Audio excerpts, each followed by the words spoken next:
morning. We're going to be reading the sixth voyage of Sinbad the Sailor today. So I'm going to present my screen and we're going to go through the next of Sinbad's voyages. Okay. Sinbad says, I know, my friends, that you will wish to hear how, after having been shipwrecked 5 times and escaped so many dangers, I could resolve again to tempt fortune and expose myself to new hardships. I am myself astonished at my conduct when I reflected upon it, and must certainly have been actuated by my destiny, from which none can escape. He's saying he knows that it's not realistic or reasonable that he keeps going back out to sea when he's risking his life each time, but he thinks it's his destiny to continue going back each time that he's called to go. Be that as it may, after a year's rest, I prepared for a 6th voyage, notwithstanding the entreaties of my kindred and friends, who did all in their power to dissuade me. You can imagine how they all were saying, why are you going out again when you know how dangerous it is? Instead of taking my way by the Persian Gulf, I traveled once more through several provinces of Persia and the Indies, and arrived at a seaport. Here I embarked in a ship, the captain of which was bound on a long voyage, in which he and the pilot lost their course. Suddenly, we saw the captain quit his rudder, uttering loud lamentations. He threw off his turban, pulled his beard, and beat his head like a madman. We asked him the reason, and he answered that we were in the most dangerous place in all of the ocean. A rapid current carries the ship along with it, and we shall all perish in less than a quarter of an hour. Pray to God to deliver us from this peril. We cannot escape if he does not take pity on us. At these words, we ordered the sails to be lowered, but all the ropes broke, and the ship was carried by the current to the foot of an inaccessible mountain, where she struck and went to pieces. It just slammed right into the foot of the mountain. Yet in such a manner that we saved our lives, our provisions, and the best of our goods. The mountain at the foot of which we were was covered with wrecks, with a vast number of human bones. A lot of people die by crashing into that mountain, and with an incredible quantity of goods and riches of all kinds. These objects served only to augment our despair, so it doesn't make him feel any better to come across all of these riches. He's probably feeling despair because he's realizing that nobody ever makes it out alive of this place. In all other places, it is usual for rivers to run from their channels into the sea. But here, a river of fresh water runs from the sea into a dark cavern, whose entrance is very high and spacious. What is most remarkable in this place is that the stones of the mountain are of crystal, rubies, and other precious stones. Here is also a sort of fountain of pitch or bitumen that runs into the sea, which the fish swallow and evacuate soon afterward, turned into ambergris, and this the waves throw up on the beach in great quantities. Trees also grow here, most of which are wood of aloes, equal in goodness to those of Kamari. To finish the description of this place, it is not possible for ships to get off when once they approach within a certain distance. If they be driven thither by a wind from the sea, the wind and the current impel them. And if they come into it when a land wind blows, which might seem to favor their getting out again, the height of the mountain stops the wind and occasions a calm, so that the force of the current carries them ashore, and what completes the misfortune is that there is no possibility of ascending the mountain or of escaping by sea. So it seems as if they'll be stuck there. We continued upon the shore at the foot of the mountain in a state of despair and expected death every day. On our first landing, we had divided our provisions as equally as we could, and thus everyone lived a longer or a shorter time according to his temperance and the use he made of his provisions. By this he means everyone had the same amount of food, but some people started to eat it all at once, and they ended up dying faster because they were done with their food, and then they had moments, long days of starvation. But other people ate just a little bit every day so that they could last as long as possible. I survived all my companions. So Sinbad, once again, is surviving longer than the rest of his companions. And in this case, it really is because he was very smart in probably portioning out a very small amount. And when I buried the last of his companions, I had so little provisions remaining that I thought I could not long survive. And I dug a grave, meaning for himself, resolving to lie down in it because there was no one left to pay me the last offices of respect. But it pleased God once more to take compassion on me, and put it in my mind to go to the bank of the river, which ran into the great cavern. Considering its probable course with great attention, I said to myself, this river, which runs thus underground, must somewhere have an issue.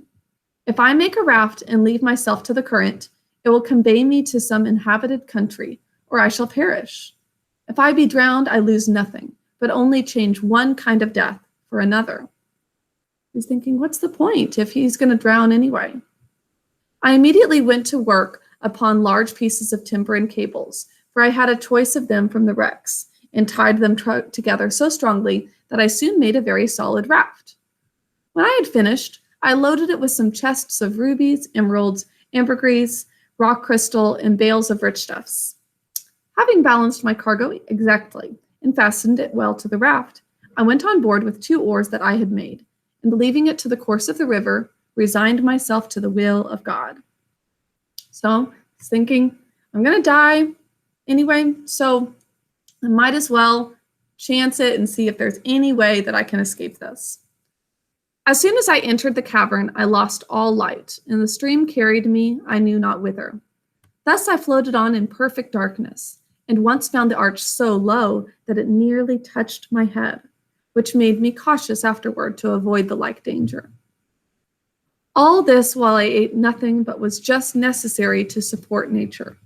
Yet, notwithstanding my frugality, all my provisions were spent. Now he's out of food completely. Then I became insensible. He's not thinking straight because of this. I cannot tell how long I continued so, but when I revived, I was surprised to find myself on an extensive plain on the brink of a river, where my raft was tied amidst a great number of Negroes.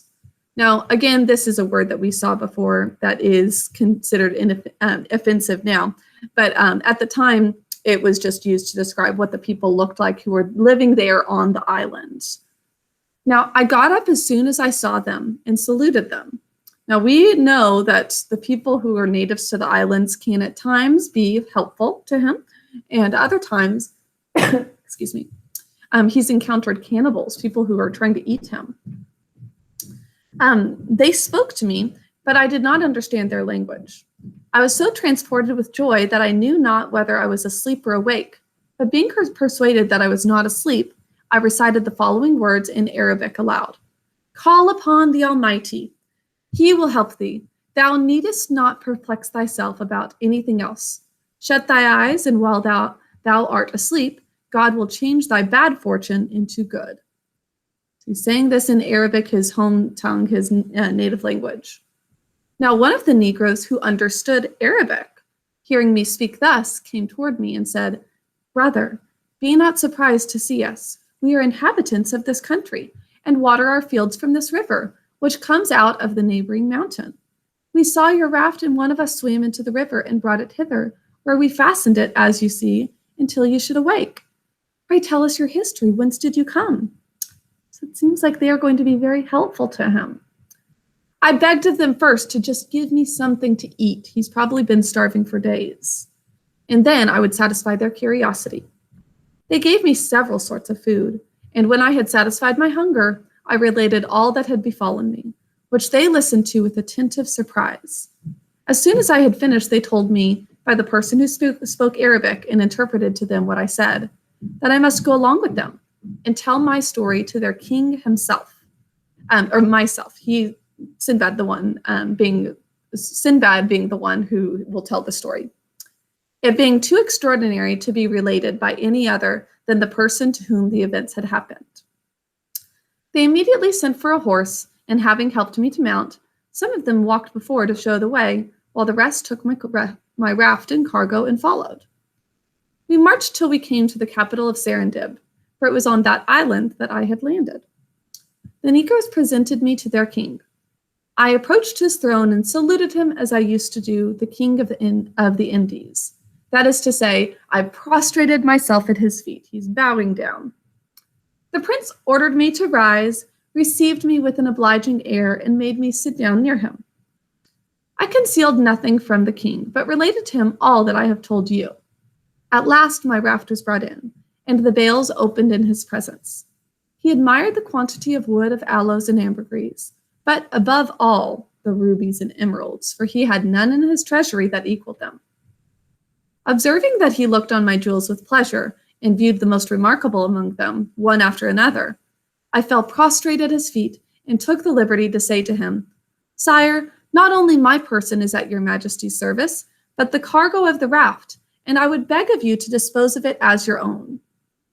He answered me with a smile, Sinbad, I will take nothing of yours, far from lessening your wealth. I design to augment it.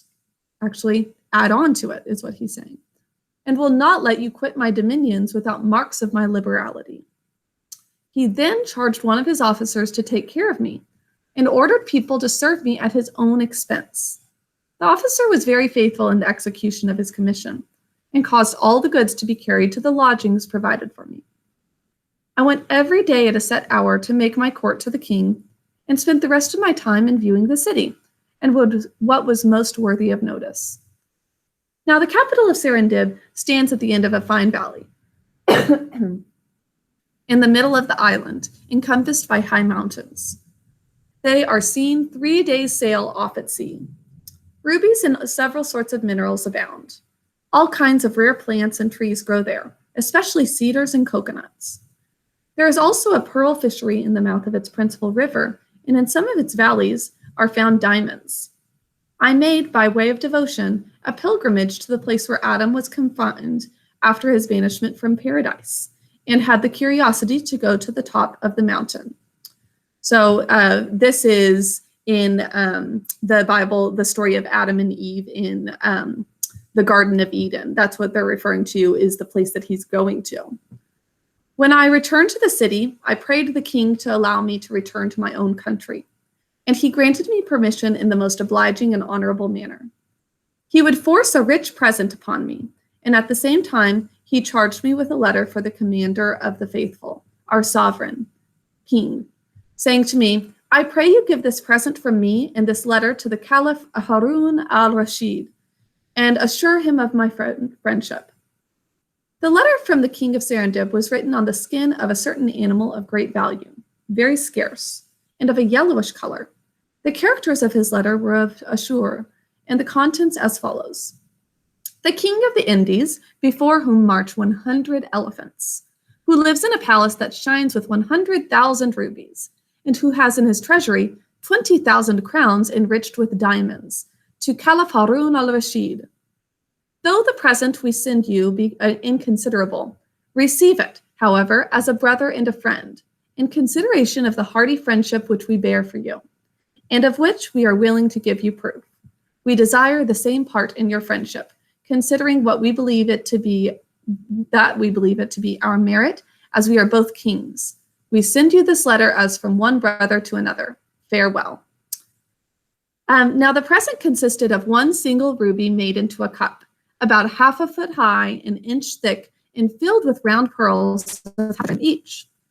The skin of a serpent, whose scales were as bright as an ordinary piece of gold, and had the virtue to preserve from sickness those who lay upon it. 50,000 drams of the best wood of aloes, with 30 grains of camphor as big as pistachios, and a female slave of great beauty, whose robe was covered with jewels. Now the ship set sail, and after a very successful navigation, we landed at Bussorah, and from thence I went to the city of Baghdad, back home, where the first thing I did was to acquit myself of my commission. I took the king of Serendib's letter and went to present myself at the gate of the commander of the faithful, and was immediately conducted to the throne of the caliph. I made my obeisance and presented the letter and the gift. When he had read what the king of Serendib wrote to him, he asked me if that prince really were so rich and potent as he represented himself in this letter. I prostrated myself a second time, and rising again said, Commander of the faithful, I can assure your majesty he doth not exceed the truth. I bear him witness. Nothing is more worthy of admiration than the magnificence of his palace. When the prince appears in public, he has a throne fixed on the back of an elephant, and rides betwixt two ranks of his ministers, favorites, and other people of his court. Before him, upon the same elephant, an officer carries a golden lance in his hand, and behind him there is another, who stands with a rod of gold, on the top of which is an emerald, half a foot long and an inch thick. He is attended by a guard of 1,000 men, clad in cloth of gold and silk, and mounted on elephants richly caparisoned. The officer who is before him on the same elephant cries from time to time with a loud voice, "Behold the great monarch, the potent and redoubtable Sultan of the Indies, the monarch greater than Solomon, and the powerful Maharaja." After he has pronounced those words, the officer behind the throne cries in his turn, "This monarch, so great and so powerful, must die, must die, must die." And the officer before replies, "Praise alone be to him who liveth forever and ever." Now the Caliph was much pleased with my account and sent me home with a rich present. Here Sinbad commanded another 100 sequins to be paid to Hindbad, and begged his return on the morrow to hear his 7th and last voyage. Okay, so 6th voyage of Sinbad. His riches continue to grow. In this case, it was because he was very careful and had a lot of self-control with the food that he had, and made it over to see the prince. And after telling all of these stories and bringing the jewels that he was able to bring along, then his treasure grew more and more. So I would say that the characteristic here that Sinbad especially displayed was his self-control. He could have gone the way of all of the people that were on the boat with him and just eaten all he wanted because that's what sounded good, but instead he was really smart with his things and portioned them out to save his life eventually, is what really ended up happening.